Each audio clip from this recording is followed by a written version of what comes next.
Here we go. Roll video. I think anybody creating something new must have an adventure. It's not cinema, it's something else. My advice to a young filmmaker is to make a movie every week. The whole bag of movies can be learned in about a day and a half. But suspense is essentially an emotional process. You gotta make films. You gotta make it and get it seen. Cinema for me is a world of when I dream. Welcome to Behind the Slate. I'm your host, Aaron Strand. Today, we are once again joined by Dr. Amy Abugo Ongiri, Director of Ethnic Studies at the University of Portland and author of the book Spectacular Blackness, The Cultural Politics of the Black Power Movement and the Search for a Black Aesthetic. All right, I'm just going to jump right in here. It's early 1971, and Melvin Van Peebles releases the soundtrack to Sweetback's Badass Song that you mentioned in the previous episode. Features Earth, Wind, and Fire, which was at this point unknown.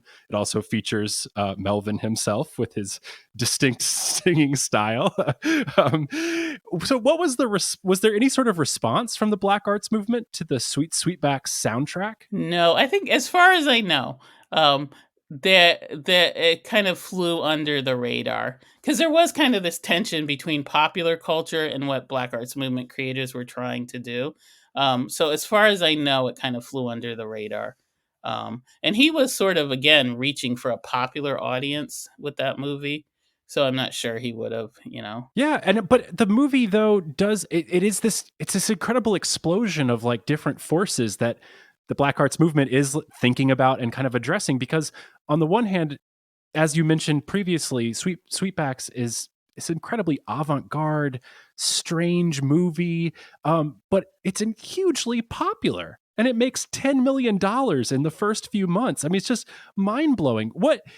So I have actually a couple quotes here that you mentioned in the book. You've got Lerone Bennett from Ebony Magazine. He calls it, quote, trivial and tasteless, neither revolutionary nor black. While you've got Huey Newton, who devotes an entire essay in the Black Panther newspaper to the film, and he calls it, quote, the first truly revolutionary black film made. It helps put forth the ideas of what we must do to build community. What do you think was the cause of this polarization? Well, I mean, I think Lerone Bennett's quote, I'm not sure if I can say the rest of it, but I'm gonna. He says, nobody ever fucked their way to freedom, and it would be irresponsible to suggest that you could, which there is something funny about this movie. There's conditions that mean that he has to make it this way, but he's so focused on sex and sexuality, and he's a performer in a brothel, and he becomes the leader of the revolution. There's something just absurd about it. It's I always think it's funny how many Hollywood movies they have to go to a strip club in.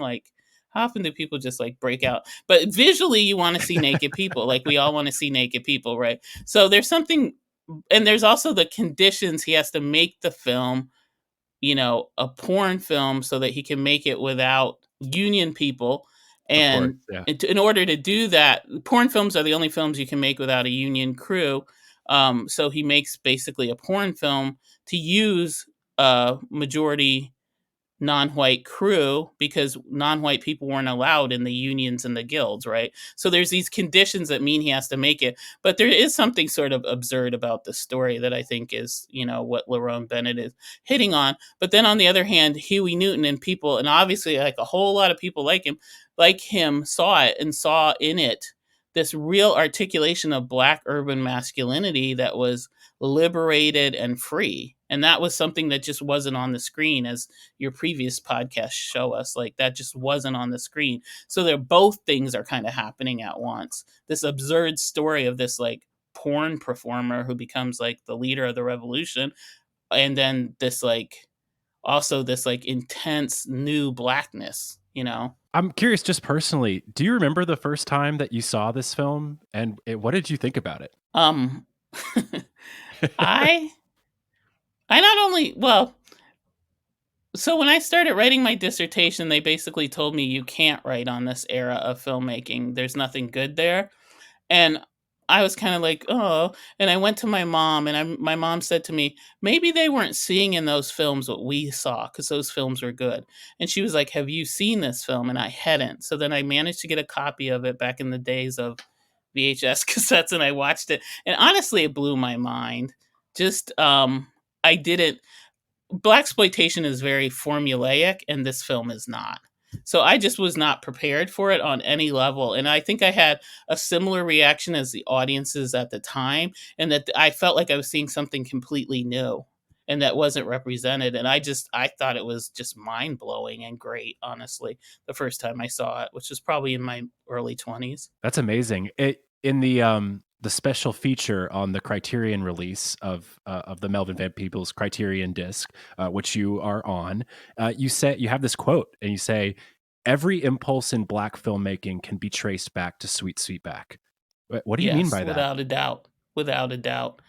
I really think this era, not only this film, but Cotton Comes to Harlem, which is Ossie Davis in 1970, also Shaft, which is also 1970, Gordon Parks. I really think it lays the blueprint for our ideas of visual blackness.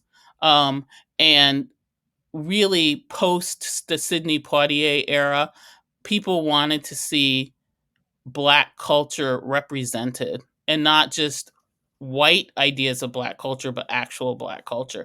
And that's what this film does. And it also has this incredibly empowered, Black masculinity at its center. Yeah, I think it seems to be that a big part of what Huey Newton was focusing on is this incredible choice that Van Peebles makes, which is to show Sweetback seeing the two cops violently beat this activist, Moo, and he chooses to fight back.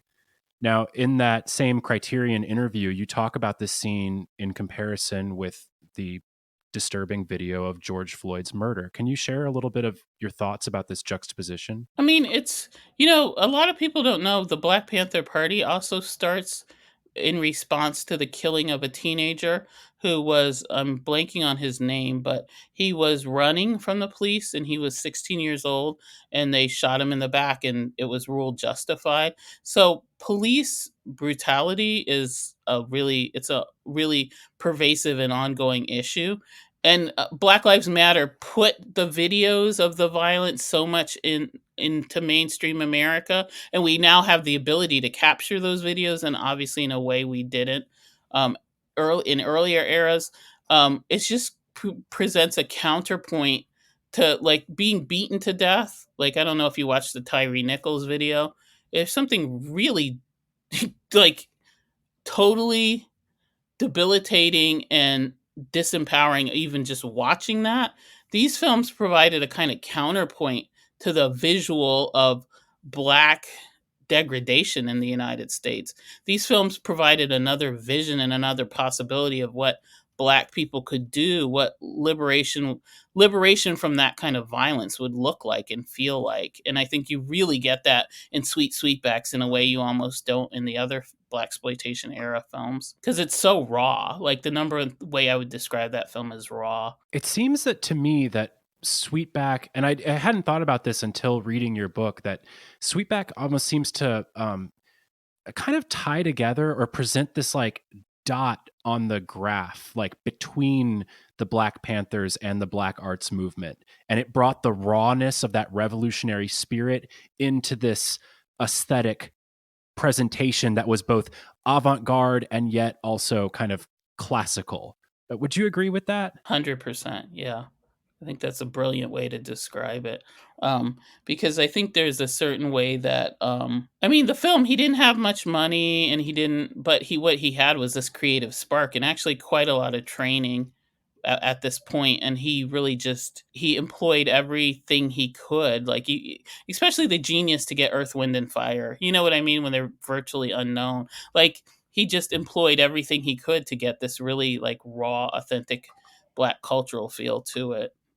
But it also, he had all this training in Europe and stuff at this point. So yeah, and I think that's also, it is forgotten, or if you just see the film sort of without context and without knowing his story, you might just think that like a lot of the choices made are sort of accidental, or like maybe he didn't know what he was doing. But like, I think you bringing up his training is really important, because he would vociferously defend that everything he did was intentional, right? And that nothing was accidental in this movie, which I just love.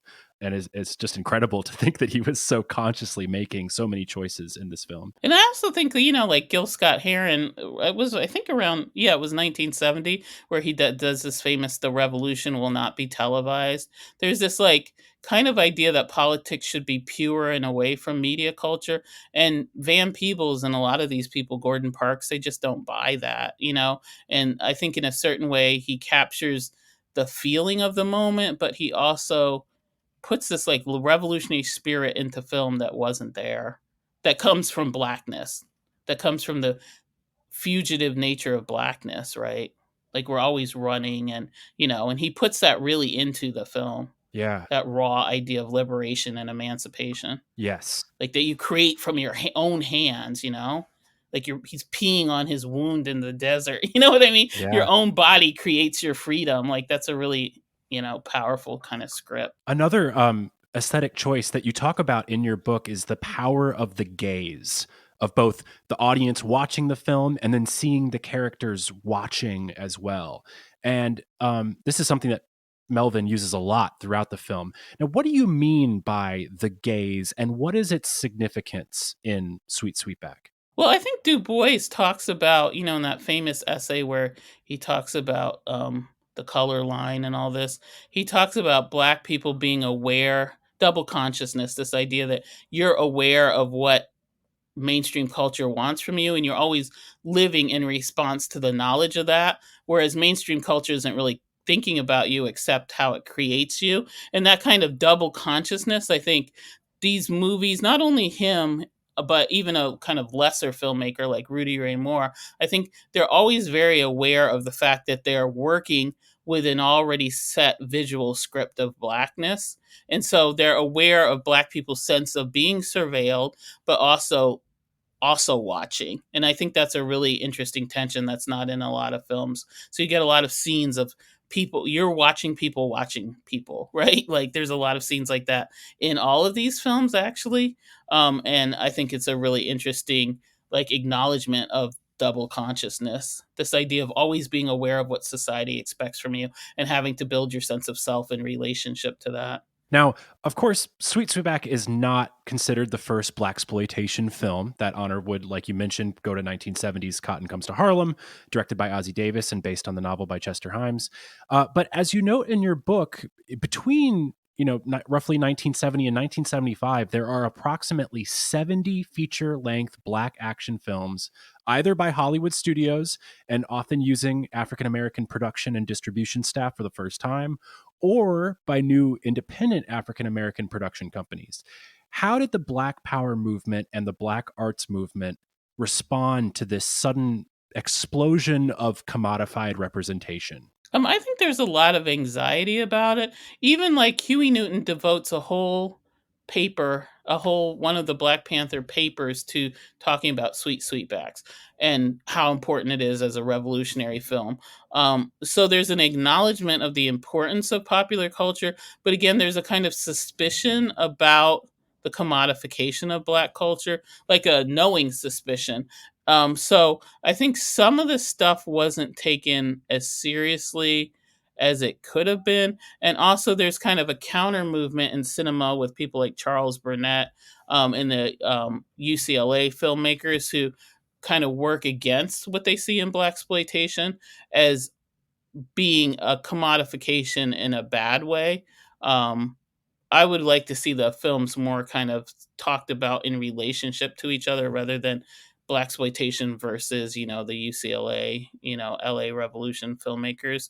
But I think that there's a certain way in which Blaxploitation can sometimes suffer under the idea that it was an overtly and dangerously commodified representation of Black culture. You mentioned earlier how in writing your dissertation, you were discouraged from writing about Blaxploitation cinema on the basis that I guess it wasn't worth writing about or whatever. I just recently watched Blackula for the first time, and I fully admit that I'd known it existed my entire life, but I always just sort of was like, yeah, Black Dracula, schlock, I get it. And just like wrote it, I already have seen this movie in my head. And then you watch it and it's it's so much more nuanced than that. There's so much more going on.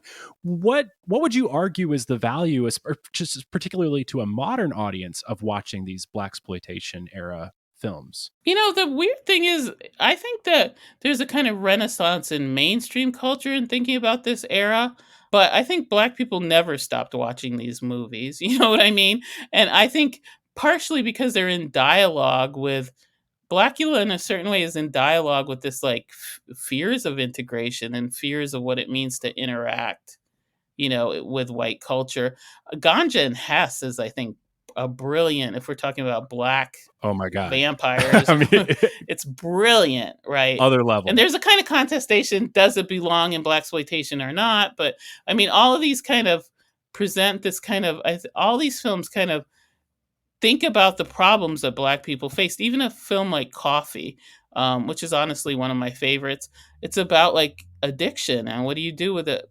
Addiction, and how do we as a community deal with people who behave in ways that are reprehensible based on addiction. You know what I mean? So there's all these kind of meditations and the things that Black people actually think and care about. As ridiculous as some of the premises of these movies can be, there's also a kind of dialogue about what it means to be Black in a post Great Migration world, in a world where we're living in these urban industrial kind of wastelands.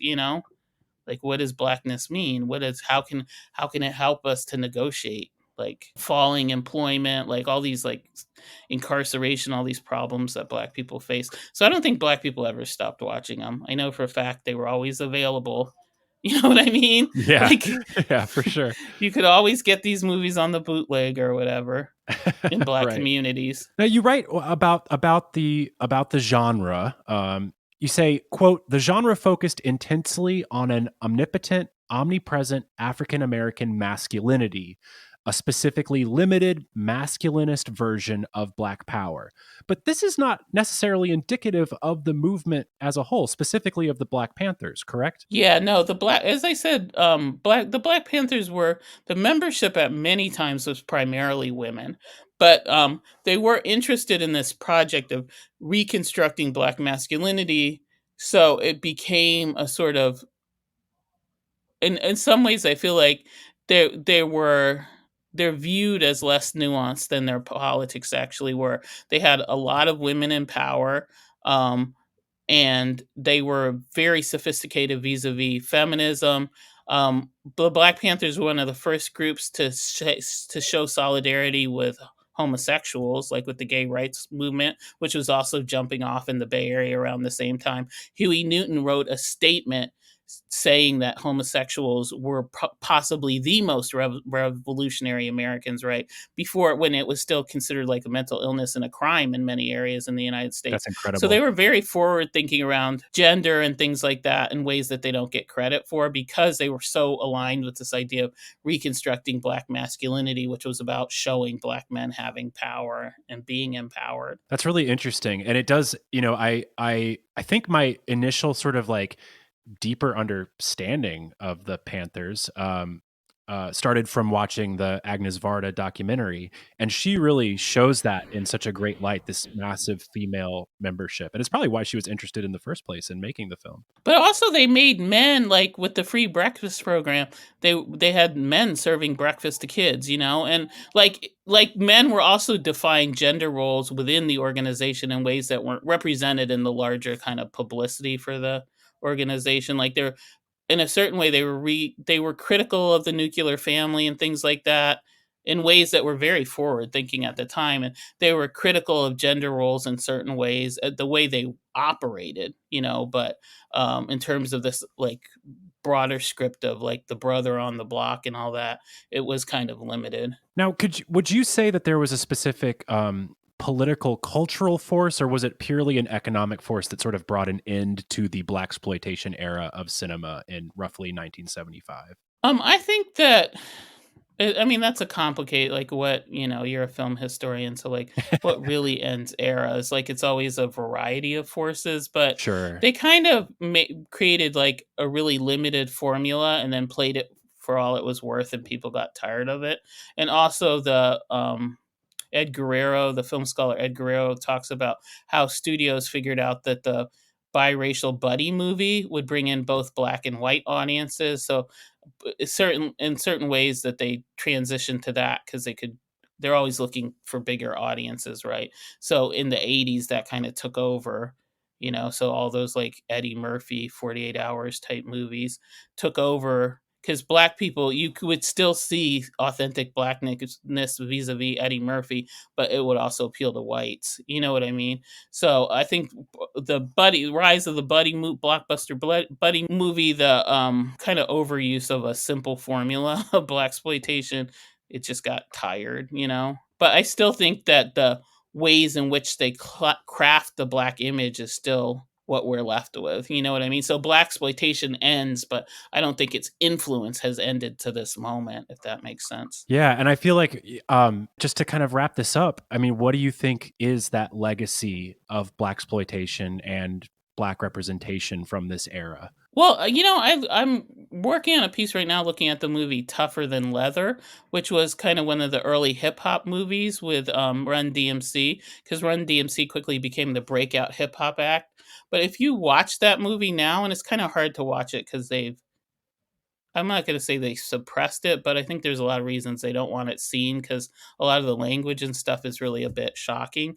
Like they call rap nigger pop music, for example, like repeatedly. Okay. They're very liberal use of the N-word by people who are not black in that movie. But all right, which is in keeping with the era because that's where when I was like, in my early 20s, and that's how people talk, but it's a bit shocking now. Yeah. But anyway, I'm talking about Tougher Than Leather to say like it's a transition movie from blaxploitation to what we have now. And so if you watch that movie, it is basically a blaxploitation movie, but I think it lays the blueprint for hip hop movies. And hip hop, basically, its roots are very easily and very cleanly in blaxploitation. So basically, everything we see out of hip hop is defined by blaxploitation, in my opinion, even when people don't know it and aren't self-aware about it. So someone like Snoop Dogg can be very self-aware that, without Rudy Ray Moore, he would not exist. But Notorious B.I.G. took his name from a blaxploitation movie and stuff like that. Like the early 90s hip hop was very self-conscious about their roots in blaxploitation, but even when people are not self-conscious about it, the blueprint for what black masculinity, black language, black vernacular dance, like all these things are laid out by blaxploitation. So until the supremacy of hip hop ends, I don't think blaxploitation's legacy will ever end as well. Wow, that's amazing. I have not seen Tougher Than Leather,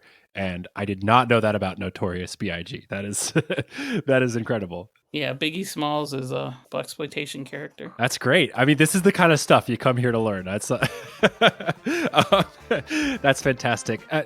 Thank you so much for joining us today. Again, the book is Spectacular Blackness, The Cultural Politics of the Black Power Movement and the Search for a Black Aesthetic. Amy, where can people find you and learn more about your work? You can find me through my university. University of Portland probably is the best way. Again, Spectacular Blackness, incredible book. If you want to learn more about this, we have just barely scratched the surface. This book is so fascinating, and I learned just so much from reading it. So thank you to everyone for listening, and until next time, that's a wrap.